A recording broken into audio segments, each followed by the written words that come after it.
Everyone, welcome back to my YouTube channel. दोस्तों, कैसे हैं आप सब? उम्मीद करती हूँ बहुत बढ़िया होंगे, मजे में होंगे। मैं भी बिल्कुल बढ़िया हूँ। तो जैसा कि आप सभी जानते हैं, जो बच्चे एजुकेशन सब्जेक्ट में नेट का प्रिपरेशन कर रहे हैं, जेआरएफ के लिए तैयारी कर रहे हैं, उन बच्चों के लिए सीरीज मैंने स्टार्ट की है। पेपर 2 की तैयारी हम यहाँ पर कर रहे हैं। एजुकेशन सब्जेक्ट की मैं बात कर रही हूँ। पहला यूनिट है एजुकेशनल स्टडीज, जिसमें से बहुत सारे सब टॉपिक्स हम कवर कर चुके हैं। रिसेंटली हमने कॉन्ट्रीब्यूशन ऑफ थिंकर्स वाला टॉपिक स्टार्ट किया है, और आज की इस वीडियो में हम मैरी वॉल्स्टन की एजुकेशनल फिलॉसफी को बिल्कुल डिटेल में समझेंगे। तो चलिए स्टार्ट करते हैं आज की इस वीडियो को। पहला यूनिट है educational studies, contribution of Indian schools of philosophy वाला टॉपिक। ये पूरा का पूरा मैं आप लोगों को कंप्लीट करवा चुकी हूँ। Contribution of western schools of thoughts, जिसमें idealism, realism, naturalism, pragmatism, Marxism, existentialism, ये सारे के सारे वेस्टर्न स्कूल्स हम डिटेल में कर चुके हैं। अभी रिसेंटली हमने कॉन्ट्रीब्यूशन ऑफ थिंकर्स वाला टॉपिक स्टार्ट किया था, जिसमें आपके सिलेबस में 9 थिंकर्स दे गए हैं। ठीक है, तो ये आज का जो टॉपिक रहेगा लास्ट रहेगा, यानी कि 8 थिंकर्स में डिटेल में करवा चुकी हूँ। सारे के सारे स्वामी विवेकानंद, रविंद्रनाथ टैगोर, महात्मा गांधी, अरविंदो घोष, जिद्दू कृष्णमूर्ति, पाउलो फ्रेरे और नेल नॉर्डिंग्स। ठीक है, आज की इस वीडियो में वॉल्स्टनक्राफ्ट, मैरी वॉल्स्टनक्राफ्ट, जो कि ब्रिटेन की एक बहुत ही प्रोमिनेंट लेडी हैं, जिन्होंने विमेन इंपावरमेंट के लिए बहुत ज्यादा काम किया है, उनके बारे में जाने। तो चलिए स्टार्ट करते हैं एक ब्यूटीफुल इंट्रोडक्शन के साथ। तो मैरी वॉल्स्टनक्राफ्ट की हम बात कर रहे हैं, जो कि ब्रिटिश राइटर, फिलोसोफर और सोशल रिफॉर्मर थी। ठीक है, और सबसे ज्यादा वो किस काम के लिए जानी जाती थी? उन्होंने वीमेन्स राइट्स के लिए बहुत ज्यादा, वीमेन्स राइट को उन्होंने एडवोकेट किया है। ठीक है, महिलाओं के अधिकारों की प्रारंभिक समर्थक थी। सबसे पहले महिलाओं के बारे में बात करने वाली अगर कोई लेडी थी तो कौन थी? Mary Wollstonecraft. बहुत ही इन्फ्लुएंशियल फिगर हैं ये। ठीक है, she is regarded as the mother of feminism, इसलिए इनको मदर ऑफ फेमिनिज्म यानी कि नारीवादी दर्शन की जननी भी कहा जाता है, क्योंकि सबसे पहले महिलाओं के बारे में बात करने वाली कौन थी? Mary Wollstonecraft, and a pioneer of feminist philosophy and feminist education. ठीक है, वीमेन एजुकेशन के बारे में इन्होंने बहुत ज्यादा लिखा भी है, और बहुत इन्होंने प्रोत्साहित किया है लोगों को। ठीक है, तो ये क्या है? फेमिनिस्ट फिलॉसफी, फेमिनिस्ट एजुकेशन की पायनियर भी हैं, अग्रदूत मानी जाती है। इन्होंने ही सबसे पहले शुरुआत की थी। Her work led the intellectual foundation for later movements demanding gender equality, women's education and social justice. ठीक है, उनके विचारों ने लैंगिक समानता, महिलाओं की शिक्षा, सामाजिक न्याय की मांग करने वाले बाद में जितने भी मूवमेंट हुए, जितने भी आंदोलन हुए हैं, उनके लिए ये एक फाउंडेशन का काम करती हैं, एक बौद्धिक आधार इन्होंने प्रदान किया है, क्योंकि शुरुआत इन्हीं के द्वारा की गई थी। ठीक है, बाद में जितने भी मूवमेंट्स हुए हैं जेंडर इक्वलिटी को लेकर, वीमेन एजुकेशन के बारे में, सोशल जस्टिस के बारे में, तो सबसे पहले शुरुआत इनके द्वारा की गई थी। इन्होंने फाउंडेशन रखी थी इस चीज की। ठीक है, इसके बारे में बात करने वाली ये पहली महिला थी। सबसे पहले इनकी अर्ली लाइफ और बैकग्राउंड के बारे में जानते हैं, क्योंकि किसी भी पर्सन की अगर आप लाइफ हिस्ट्री को समझ लेंगे तो बाद में उनकी जो फिलॉसफी होती है कहीं ना कहीं उनकी लाइफ के साथ ही रिलेट करती हुई मिलती है, तो आपको उनकी फिलॉसफी बहुत इजीली समझ आ जाएगी। मैरी वॉल्स्टनक्राफ्ट का जन्म 27 अप्रैल 1759 में लंदन के स्पीटलफील्ड में हुआ था। ठीक है, वे 6 भाई बहनों में से एक थी, यानी कि उनके अलावा उनके 6 भाई बहन और थे। टोटल 7 भाई बहन ये थे, और ये दूसरे नंबर की थी। ठीक है, इनकी जो फैमिली थी वो बहुत ही, स्टार्टिंग में इनकी फैमिली मिडिल क्लास फैमिली थी, ठीक ठाक थी, इनका सही काम था। लेकिन बाद में क्या होता है कि इनके फादर को थोड़ी सी बैड हैबिट्स लग जाती हैं। उनका पुअर मैनेजमेंट, अनस्टेबल बिहेवियर था, वो ड्रिंकिंग वगैरह करना शुरू कर देते हैं, जुए की लत उनको लग जाती है, जिसके कारण जो भी पैसा वो कमाते थे वहीं पर वो खर्च कर देते। तो फाइनेंशियल हार्डशिप और इनके फादर के पुअर मैनेजमेंट और अनस्टेबल बिहेवियर के कारण इनको काफी कठिनाइयों का सामना करना पड़ा है। ठीक है, इवन देन उनकी मदर को भी वो मारते पीटते थे। ठीक है, Because of these difficulties, Mary received only basic schooling. She learned to read and write, but had no access to higher or formal education, which was common for girls of her time. यानी कि बहुत सारी difficulties वो सहन कर रही थी। Schooling उनकी हुई नहीं थी, बेसिक स्कूलिंग उनकी हुई थी, यानी कि सिर्फ उन्होंने पढ़ना लिखना सीखा था। इसके बाद कोई फॉर्मल एजुकेशन उनकी नहीं हुई थी, जो कि उस टाइम पर कॉमन थी गर्ल्स के लिए, क्योंकि गर्ल्स के लिए कोई फॉर्मल एजुकेशन होती नहीं थी, बहुत ही रेयर होती थी। जो वेल्दी फैमिलीज वगैरह होती थी वो अपने बच्चों को पढ़ाते थे, तो उस टाइम पर गर्ल्स के लिए ज़्यादा एजुकेशन पर फोकस नहीं किया जाता। तो इसके कारण क्या होता है कि उन्होंने सिर्फ पढ़ना और लिखना सीखा, जिसके कारण उन्होंने धीरे धीरे अपने आप को खुद सेल्फ एजुकेट किया और अपने इंटेलेक्चुअल एबिलिटीज को ग्रो किया, ठीक है, अपने बौद्धिक विकास को उन्होंने खुद बढ़ाया। किसके थ्रू? एक्सटेंसिव रीडिंग, यानी कि पढ़ना लिखना उनको आता था तो उन्होंने किताबें पढ़ना शुरू की, रिफ्लेक्ट किया, चिंतन मनन किया। और लाइफ के एक्सपीरियंसेस तो उनके बहुत गहन ही थे, क्योंकि परिवार में इतनी सारी डिफिकल्टीज वो सहन कर रही थी, तो वहां से उन्होंने बहुत सारी चीजें सीखी। इसके बाद early career and professional struggle की अगर हम बात करें तो भाई कैरियर तो उनका कुछ था नहीं, उन्होंने पढ़ना लिखना सीखा नहीं था, बेसिक सीखा था, खुद ही गहन अध्ययन उन्होंने किया था। तो उसके बाद उन्होंने जॉब करना स्टार्ट किया। तो जो उनकी पहली जॉब थी वो as a companion to a lady in Bath, यानी कि इंग्लैंड में एक जगह है बाथ, वहां पर किसी वेल्दी लेडी के साथ एक सहायक के रूप में उनकी हेल्प करती थी, ठीक है, जैसे एक सहायक किसी को चाहिए होता है ना कि आप छोटा मोटा जो भी उनका काम कर देंगे, तो एक कंपेनियन के रूप में उन्होंने अपनी पहली जॉब की शुरुआत की इन 1784 एट द एज ऑफ 24, यानी कि जब वो 24 साल की थी तो उन्होंने एक अपना खुद का स्कूल भी खोला, क्योंकि एजुकेशन की फील्ड में उनका बहुत ज़्यादा इंटरेस्ट था गर्ल्स के लिए निविंगटन ग्रीन में, ठीक है। लेकिन वो स्कूल चल नहीं पाया क्योंकि फाइनेंशियल डिफिकल्टीज उनको थी, पैसे की कमी उनके घर में थी, तो फाइनेंशियल डिफिकल्टीज के कारण वो स्कूल उनका नहीं सर्वाइव कर पाया। She later worked as a governess for the children of an aristocratic family in Ireland, यानी कि इसके बाद उन्होंने एज ए गवर्नेंस का मतलब जो किसी के घर में जाकर बच्चों की देखभाल करना, उनको पढ़ाना, होम ट्यूटर देना, ठीक है, होम घर पे उनको जाके पढ़ाना, उनके बच्चों की मतलब एटिकेट सिखाना, इस तरह का काम उन्होंने करना शुरू किया। एक अच्छी रिच फैमिली थी, उनके घर में वो जाके काम करती थी।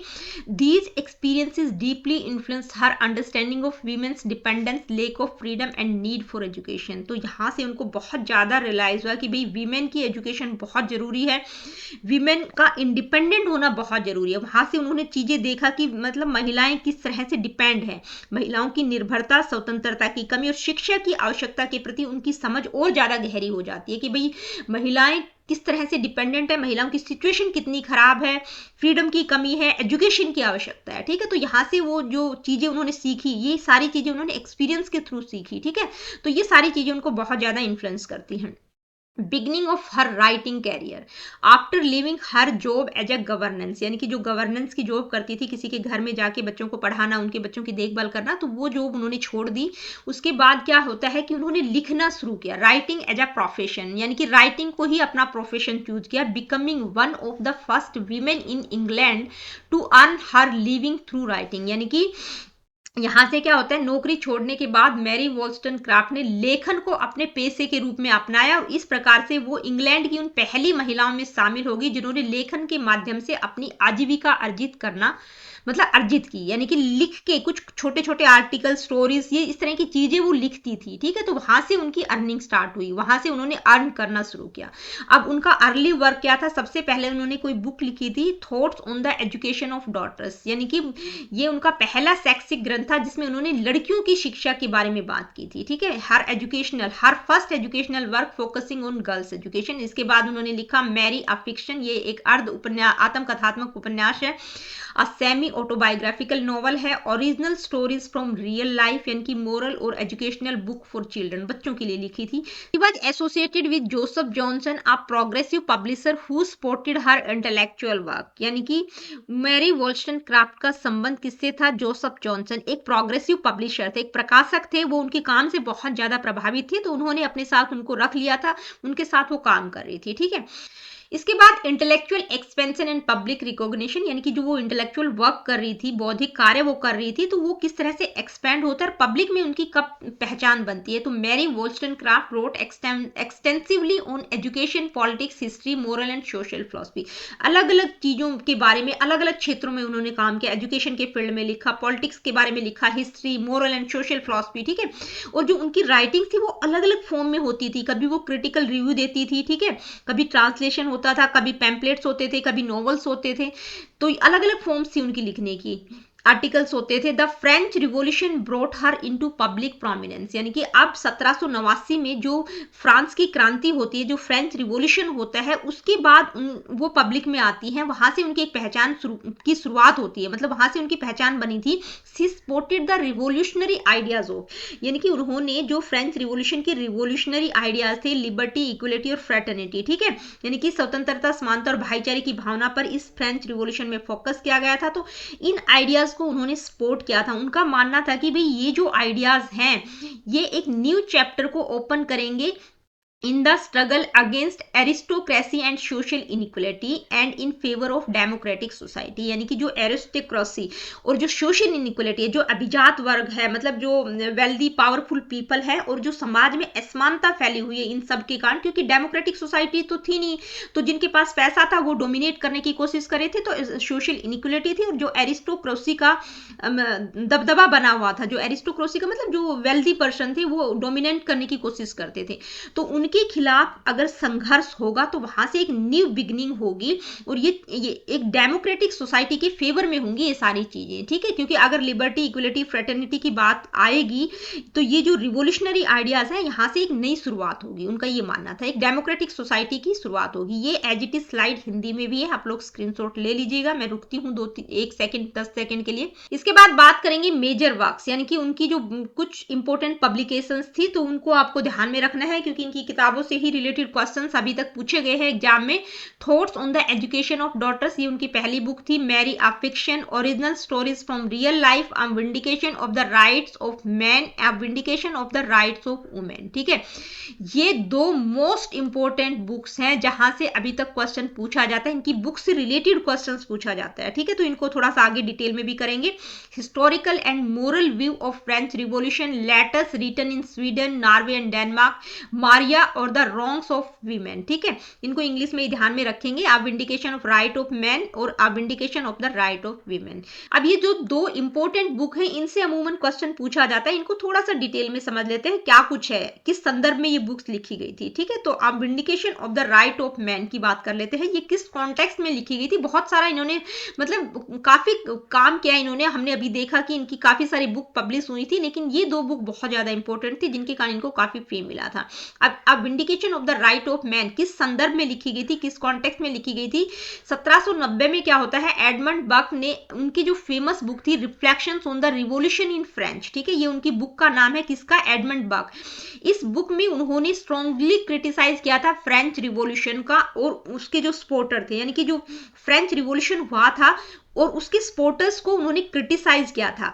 Barq defended tradition, monarchy and aristocracy and oppose revolutionary changes. यानी कि जो बर्क थे उन्होंने क्या किया था, डिफेंड किया था, बचाव किया था कि भाई जो भी ट्रेडिशन, मोनार्की और एरिस्टोक्रेसी है वो सही है, और जो रिवोल्यूशनरी चेंज थे उसको उन्होंने अपोज किया था। After reading Burke's work, Mary Wollstonecraft felt compelled to respond, यानी कि जैसे ही मैरी वोल्स्टनक्राफ्ट ने उनकी बुक को पढ़ा तो वो मजबूर हो गई थी रिस्पोंड करने के लिए। She wrote a vindication of the rights of man, मतलब इसलिए उनके ओपोजिशन में उन्होंने ये बुक लिखी थी, a vindication of the rights of man as a defence of the French revolution, जिसमें उन्होंने फ्रेंच रिवॉल्यूशन का बचाव डिफेंस में लिखी थी कि भाई फ्रेंच रिवॉल्यूशन बिल्कुल सही है, and its core principle of liberty, equality and justice, मतलब इसके जो फ्रेंच रिवॉल्यूशन के जो आइडियाज थे, स्वतंत्रता, समानता, भाईचारा, जस्टिस, न्याय होना चाहिए, इनके बारे में इन्होंने फेवर किया था कि भाई ये बिल्कुल सही है, ठीक है। तो इन्होंने जो एडमंड बर्क थे, उन्होंने जो बुक लिखी थी reflection on the revolution in French, उसके विरोध में उन्होंने ये अपनी बुक लिखी थी कि भाई ये बिल्कुल जो फ्रेंच रिवॉल्यूशन हुआ है ये बिल्कुल सही है। This book criticized inherited privilege and argued that social and political institution must be based on reason and justice, not tradition, यानी कि जो परंपरावाद है, ठीक है। उन्होंने कहा ना कि जो एडमंड बर्क थे उन्होंने कहा कि ट्रेडिशन, मोनार्की और एरिस्टोक्रेसी होनी चाहिए, तो इन्होंने ओपोजिशन में क्या कहा था कि जो इनहेरिटेड प्रिविलेजेस है, जो एक वंश से दूसरे वंश में चलते आ रहे हैं, कि एक राजा है तो उसका बेटा ही राजा बनेगा, फिर उसके बाद जो भी मतलब पीढ़ी दर पीढ़ी जो चीजें हो रही हैं, जो इनहेरिटेड प्रिविलेजेस हैं उनको उन्होंने क्रिटिसाइज किया था और कहा था कि सोशल और पॉलिटिकल इंस्टीट्यूशंस रीजन और जस्टिस पर बेस्ड होने चाहिए, न कि इनहेरिटेड प्रिविलेजेस पर, ठीक है, ट्रेडिशन पर बेस्ड नहीं होने चाहिए। The book became very popular and brought Mary Wollstonecraft into public recognition as a serious political thinker. तो ये जो बुक थी जो उन्होंने लिखी थी, इस बुक के कारण उनकी एक अलग पहचान बनती है, एक सीरियस पॉलिटिकल थिंकर के रूप में वो उभर कर सामने आते हैं, उनको एक पहचान इस बुक से मिलती है, ठीक है। तो ये वाली स्लाइड बिल्कुल एज इट इज हिंदी में, जो भी बच्चे वहां से समझ नहीं पाए यहाँ से समझ लीजिएगा, ठीक है। आगे बढ़ जाते हैं। इसके बाद बात करेंगे अब vindication of the right of women, यानी कि जो उनकी दूसरी बुक थी 1792 में इन्होंने लिखी थी। तो ये जो बुक है अब vindication of the rights of women, यानी कि वीमेन से रिलेटेड है। Mary Wollstonecraft achieved international fame with her most influential work a vindication of the rights of women which is often called the Bible of feminism, यानी कि इस book से इनको international fame मिली थी, बहुत फेमस हुई थी उनकी ये बुक।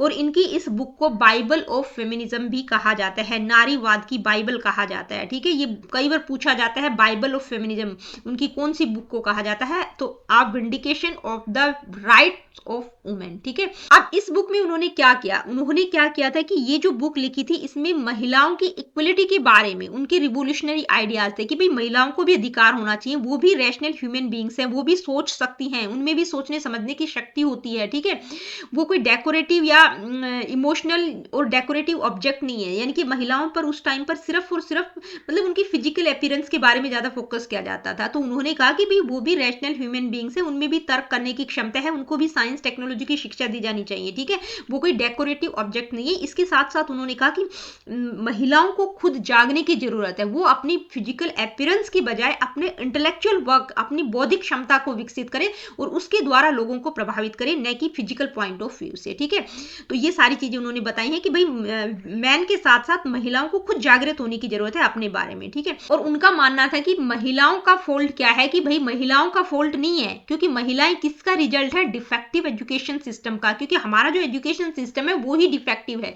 उसमें ही इस तरह की चीजें शामिल की गई कि भाई महिलाओं के लिए डोमेस्टिक एजुकेशन होनी चाहिए, होम साइंस इस तरह की पढ़ाई वो करें, मैन के लिए साइंस टेक्नोलॉजी इस तरह की एजुकेशन होनी चाहिए। तो जो डिफेक्टिव एजुकेशन सिस्टम है, ठीक है, उसका नतीजा है so called faults of women are largely the result of defective education if women are given proper education. अगर महिलाओं को भी प्रॉपर एजुकेशन मिलेगी तो वो भी कंट्रीब्यूट कर सकती हैं, यानी कि पारिवारिक जीवन में, मोरल अपब्रिंगिंग ऑफ चिल्ड्रन, अपने बच्चों को बेहतर तरीके से पालन पोषण कर सकती हैं, सोशल और नेशनल प्रोग्रेस में, सामाजिक और राष्ट्रीय प्रगति में वो भी योगदान कर सकती हैं। तो उन्होंने महिलाओं की शिक्षा पर, महिलाओं की इक्वलिटी के बारे में बहुत ज्यादा बात की है। ठीक है, अब ये जो बुक थी अब vindication of the rights of women किस कॉन्टेक्स्ट में लिखी गई थी, टैलीरेंट्स रिपोर्ट ऑन एजुकेशन। ठीक है, यानी कि चार्ल्स मॉरिस द टैलरेंट पेरिगॉड, ठीक है, उन्होंने, वो एक फिलोसफर थे, उन्होंने पब्लिक एजुकेशन के बारे में फ्रेंच नेशनल असेंबली में एक रिपोर्ट सबमिट की थी पब्लिक एजुकेशन के बारे में, जिस रिपोर्ट में क्या प्रपोज किया गया था कि भाई पब्लिक एजुकेशन मैन के लिए होनी चाहिए और डोमेस्टिक एजुकेशन वीमेन के लिए होनी चाहिए। तो जब मैरी वॉल्स्टनक्राफ्ट ने इसको पढ़ा, इस प्रपोजल को देखा, तो बहुत ज़्यादा डिसअपॉइंटेड हुई थी और उनको बहुत गुस्सा आया था इस प्रपोजल को देखकर। She strongly oppose the idea that women should be trained only for household duties and dependence on the man, कि भाई महिलाओं को सिर्फ आप घर के कामों के लिए तैयार कर रहे हैं और उनको हमेशा के लिए मैन के ऊपर डिपेंड बनाया जा रहा है। तो ये देखकर उनको, इस रिपोर्ट को देखकर उनको बहुत गुस्सा आया था कि भाई आप मैन और वीमेन की बात क्यों करें, विमेन भी रैशनल थिंकर्स हैं, वो भी तर्कशील प्राणी हैं, तो उनको भी वही एजुकेशन दी जानी चाहिए जो मैन को दी जा रही है। ये जो डिस्क्रिमिनेशन है मैन और विमेन की बात में, ये बहुत गलत है। ठीक है, आप मैन और विमेन की बात क्यों करें, आप डायरेक्ट ह्यूमन बीइंग की बात कीजिए। तो ये जो बुक थी उनकी अब vindication of the rights of women was written partially, मतलब पार्शियली उन्होंने एक रिस्पॉन्स किया था इस चीज के बारे में कि जो एजुकेशनल प्रपोजल है वो डिस्क्रिमिनेटरी है, उसमें डिस्क्रिमिनेशन हो रहा है विमेन के साथ। ठीक है, asserting that denying women equal education undermines both justice and social progress, यानी कि समान शिक्षा से वंचित करना, महिलाओं को समान शिक्षा से वंचित करना न केवल न्याय के विरुद्ध है बल्कि सामाजिक प्रगति को भी बाधित करता है, जस्टिस और सोशल प्रोग्रेस दोनों को बाधित करता है। ठीक है, तो ये सारी चीजें उन्होंने कही थी।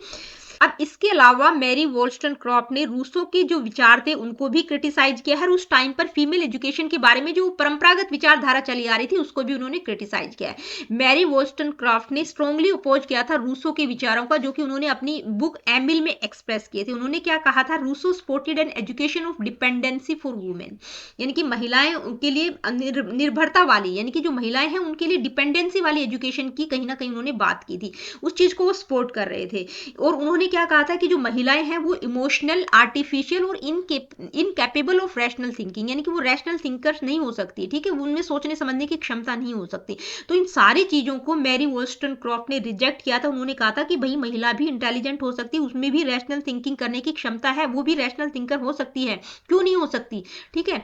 अ women can't depend on her husband's intelligence, भाई एक महिला को अपने हस्बैंड की इंटेलिजेंस के ऊपर क्यों डिपेंड रहना पड़े। तो इन सारी चीजों को उन्होंने अपोज किया था। उन्होंने कहा था कि भाई education for women does not contradict their role as mothers और केयर गिवर्स, यानी कि अगर आप उनको इक्वल एजुकेशन देंगे तो उससे उनका रोल कंट्राडिक्ट नहीं होगा कि वो अच्छी माँ नहीं बन पाएंगी, अच्छी केयर गिवर नहीं होंगी।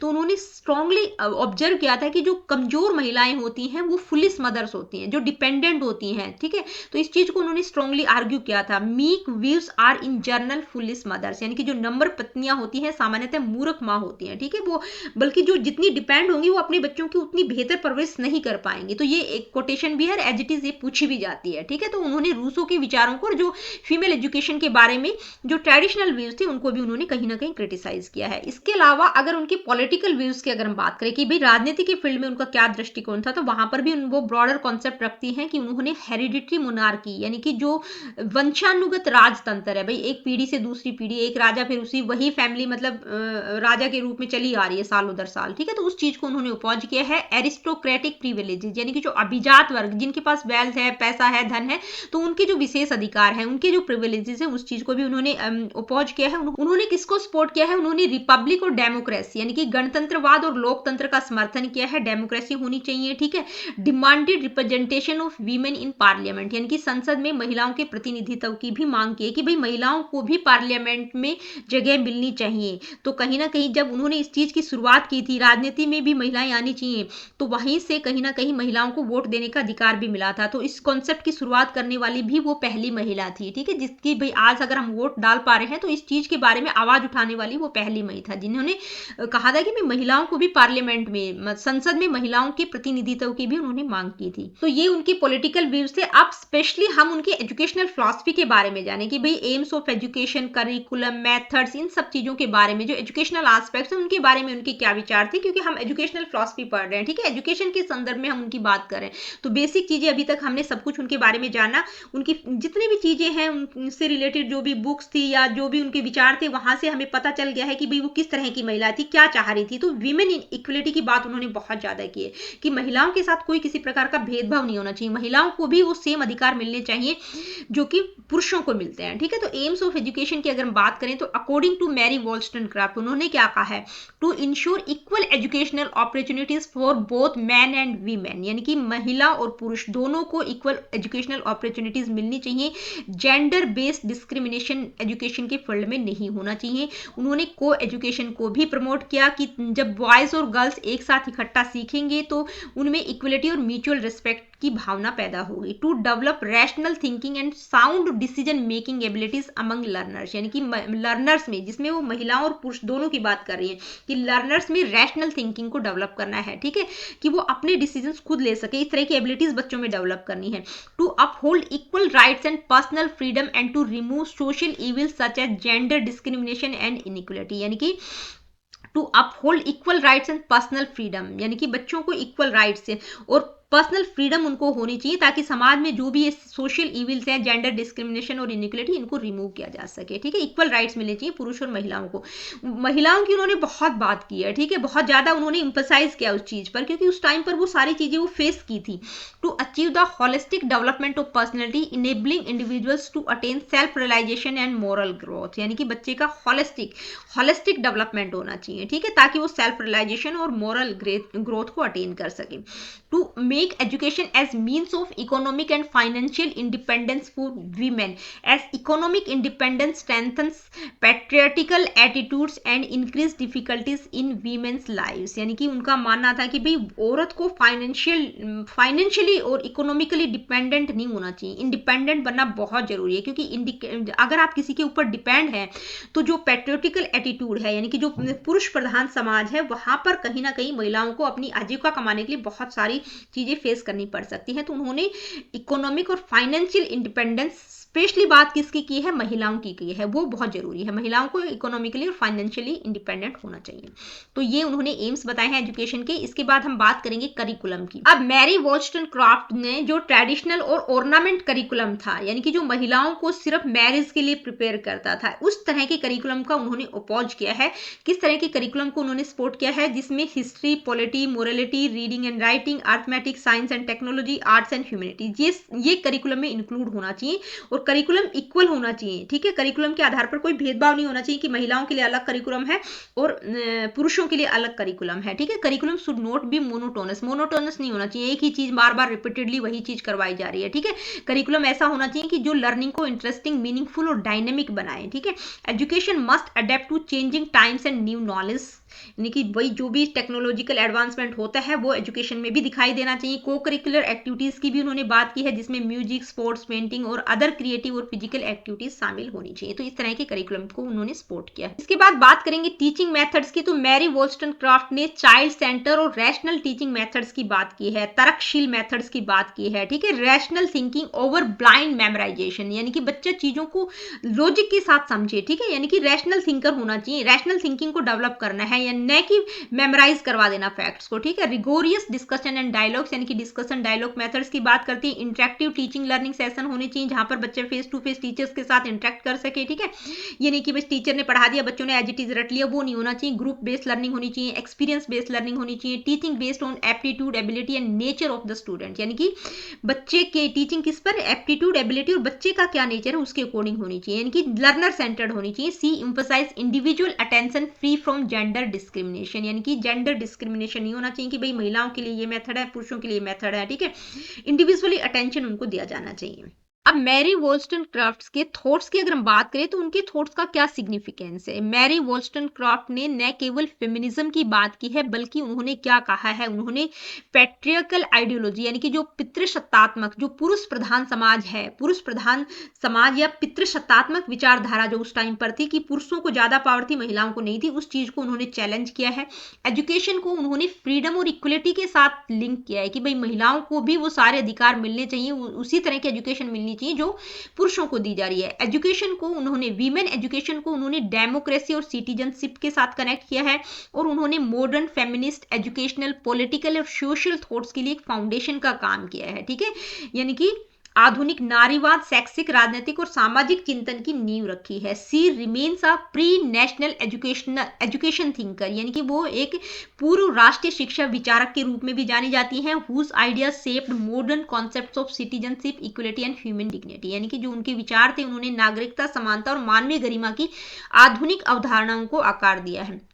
तो वो एक प्री नेशनल एजुकेशन थिंकर भी थी। तो कहीं ना कहीं प्री नेशनल स्कूल के कॉन्सेप्ट के साथ हम इनको रिलेट करते हैं कि भाई उन्होंने रिपब्लिक की बात की है, इक्वलिटी की बात की है, साइंस, टेक्नोलॉजी, वोकेशनल, ठीक है, इस तरह की एजुकेशन दी जानी चाहिए। तो उन्होंने जो ये प्री नेशनल स्कूल का जो कॉन्सेप्ट है वो कहीं ना कहीं हम मैरी वॉल्स्टनक्रॉफ्ट के साथ रिलेट करते हैं। ये कॉन्सेप्ट किसके द्वारा दिया गया है, मैरी वॉल्स्टनक्रॉफ्ट के द्वारा। ठीक है, तो ये उनके विचार थे कि भाई उन्होंने न सिर्फ फेमिनिज्म की बात की है, बल्कि जो पुरुष प्रधान समाज था उसको भी चैलेंज किया है, फ्रीडम, इक्वलिटी की बात की है, modern feminist, educational, political, social thoughts के लिए वो एक फाउंडेशन का काम करके गई हैं। ठीक है, तो ये हमने मैरी वॉल्स्टनक्रॉफ्ट के बारे में बिल्कुल डिटेल में चीजें समझी, यानी कि उनकी लाइफ से रिलेटेड चीजें भी, उनके पॉलिटिकल व्यूज क्या थे, उनके एजुकेशनल थॉट क्या थे, उन सारी चीजों को हमने डिटेल में समझा। अब इस टॉपिक से रिलेटेड, यानी कि मैरी वॉल्स्टनक्रॉफ्ट का जो टॉपिक हमने डिस्कस किया उससे रिलेटेड कुछ इंपॉर्टेंट एमसीक्यूज को मैंने इंक्लूड कर दिया है। Let me see what is the first question.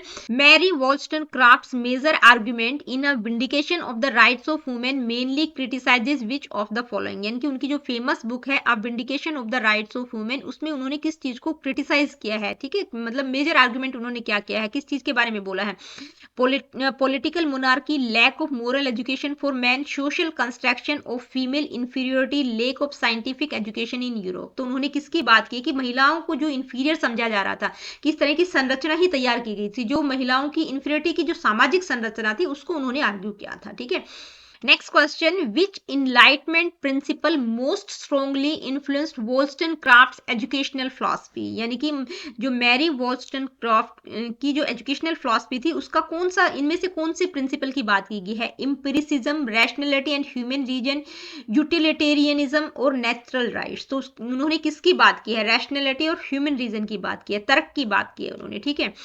Next question, what was the central aim of Wollstonecraft's regarding women's moral development, यानी कि महिलाओं के मोरल डेवलपमेंट की रिगार्डिंग उन्होंने क्या सेंट्रल क्लेम किया है, क्या केंद्रीय चीज उन्होंने बोली है? It is naturally inferior to man, कि भाई वो नेचुरली महिलाएं जो है आदमी के कंपैरिजन में इंफीरियर हैं। It depends on religious faith, ये रिलीजियस फेथ पर डिपेंड है। It depends on proper education, ये प्रॉपर एजुकेशन पर डिपेंड है। It is shaped by biological differences, या ये सिर्फ बायोलॉजिकल डिफरेंसेज है। तो उन्होंने कहा कि ये जो आइडिया है ये किस पर डिपेंड करता है? प्रॉपर एजुकेशन पर, ठीक है। Next question, in Wollstonecraft's view which of the following makes women artificially weak, यानी कि इनमें से कौन से आइडियाज हैं, ठीक है, जो कि महिलाओं को आर्टिफिशियली वीक बनाते हैं? Lack of physical exercise according to Mary Wollstonecraft, ठीक है। Misguided societal expectations and poor schooling, economic dependency या डोमेस्टिक रिस्पॉन्सिबिलिटी, कि भाई बच्चे की परवरिश ही इस तरह से की जा रही है, ठीक है, यानी कि जो सोसाइटल एक्सपेक्टेशंस और पुअर स्कूलिंग है, मिसगाइडेड सोसाइटल एक्सपेक्टेशंस और पुअर स्कूलिंग, जिसके कारण उनको आर्टिफिशियली वीक बनाया जाता है, न कि वो बचपन से ही ऐसी थी, ठीक है। नेक्स्ट क्वेश्चन क्या है? Which book of Wollstonecraft was written as a direct response to Edmund Burke, यानी कि एडमंड बर्क के द्वारा जो बुक लिखी गई थी फ्रेंच रिवॉल्यूशन के बारे में, उसकी रिस्पॉन्स में उन्होंने कौन सी बुक लिखी थी? तो कौन सी लिखी थी? Vindication of the rights of man. Next question, Talleyrand 1791 report proposed which idea, यानी कि टैलीरेंट की जो रिपोर्ट आई थी एजुकेशन के बारे में, तो किस आइडिया को उन्होंने स्ट्रांगली अपोज किया था? मैरी वोल्स्टनक्राफ्ट ने। तो किसको किया था उन्होंने? Women should receive political rights, girls should receive only domestic education, co-education for both sexes, education only for upper classes citizens। तो किसको अपोज किया था? कि उस रिपोर्ट में क्या कहा गया था कि महिलाओं को सिर्फ डोमेस्टिक एजुकेशन दी जानी चाहिए, तो इसको उन्होंने स्ट्रांगली अपोज किया था, ठीक है। नेक्स्ट क्वेश्चन क्या है, आइए देखते हैं। Wollstonecraft's feminism is primarily rooted in which broader intellectual tradition, यानी कि मैरी वोल्स्टनक्राफ्ट का जो फेमिनिज्म, जो नारीवाद की उन्होंने बात की है, उसमें ब्रॉडर इंटेलेक्चुअल ट्रेडिशन की बात की गई है। तो वो क्या है, किसकी बात वो करती है? मार्क्सिज्म, लिबरलिज्म, ह्यूमनिज्म या रोमांटिसिज्म? तो उन्होंने लिबरलिज्म की बात की है कि भाई महिलाओं को भी स्वतंत्रता, समानता और कानून के समक्ष जो भी अधिकार दिए गए हैं वो उनमें समानता होनी चाहिए, उनके साथ कोई किसी प्रकार का भेदभाव नहीं होना चाहिए, कि महिलाएं भी पुरुषों की तरह तर्कशील प्राणी हैं, तो उनके साथ कोई किसी प्रकार का, यानी कि शिक्षा में कोई किसी प्रकार की इनइक्वलिटी नहीं होनी चाहिए। तो लिबरलिज्म की उन्होंने बात की है, उदारवाद की उन्होंने बात की है, ठीक है। Next question, which educational goal did Wollstonecraft emphasize most strongly, यानी कि इनमें से किस एजुकेशनल गोल को उन्होंने स्ट्रांगली एम्फसाइज किया है? किसकी बात की उन्होंने? Obedience and moral discipline, holistic development and rational thinking, religious upbringing, professional education only? तो किसकी बात की है? Holistic development and rational thinking की, ठीक है। नेक्स्ट क्वेश्चन क्या है, आइए देखते हैं। Which of the following best reflects Wollstonecraft's view on traditional female virtues, यानी कि जो ट्रेडिशनल फीमेल वर्च्यूज हैं, जो पारंपरिक फीमेल वर्च्यूज हैं, उसके बारे में इनमें से मैरी वोल्स्टनक्राफ्ट क्या कहती हैं, कि कौन सा कथन सबसे, इनमें से कौन सा कथन सही है? उसके बारे में उन्होंने क्या कहा है कि जो ट्रेडिशनल फीमेल वर्च्यू है उसको कौन सा कथन रिफ्लेक्ट करता है? They are natural and should be preserved, they are essential for societal harmony, they are artificially cultivated to limit women, they are superior to male virtues. तो देखिए क्या किसकी बात की गई है? जो ट्रेडिशनल फीमेल वर्च्यूज, यानी कि उन्होंने क्या कहा है कि ये इसको आर्टिफिशियली कल्टिवेट किया गया है ताकि महिलाओं को लिमिट किया जा सके, ठीक है। मतलब ये जो ट्रेडिशनल फीमेल वर्च्यू है कि भाई वो आर्टिफिशियली अपने आप को कमजोर महसूस करती हैं, तो ये वो यही कह रही है कि ये आर्टिफिशियली उनके दिमाग में बैठाया गया है कि जो ताकि महिलाओं की जो क्षमता है उनको लिमिट किया जा सके। They are artificially cultivated to limit women.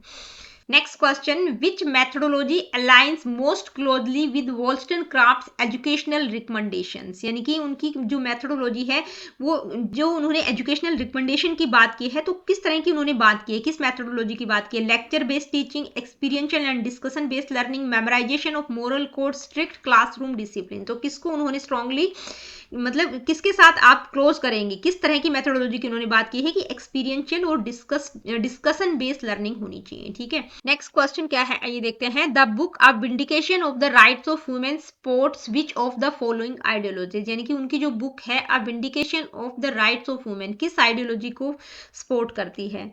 Sport of patriarchy, यानी कि जो पितृसत्तात्मक जो पुरुष प्रधान समाज है उसको सपोर्ट करती है। Emphasis on female sensitivity, support of gender discrimination, emphasis on women's freedom, तो किसको सपोर्ट करती है, महिलाओं की फ्रीडम की बात की गई, उनको भी इक्वल अपॉर्चुनिटीज दी जानी चाहिए। ठीक है, emphasis on women's freedom. Next question, which of the following educational ideas would not be considered as belonging to Mary Wollstonecraft, यानी कि इनमें से किसको आप मैरी वॉल्स्टनक्राफ्ट के आइडियाज में शामिल नहीं करेंगे।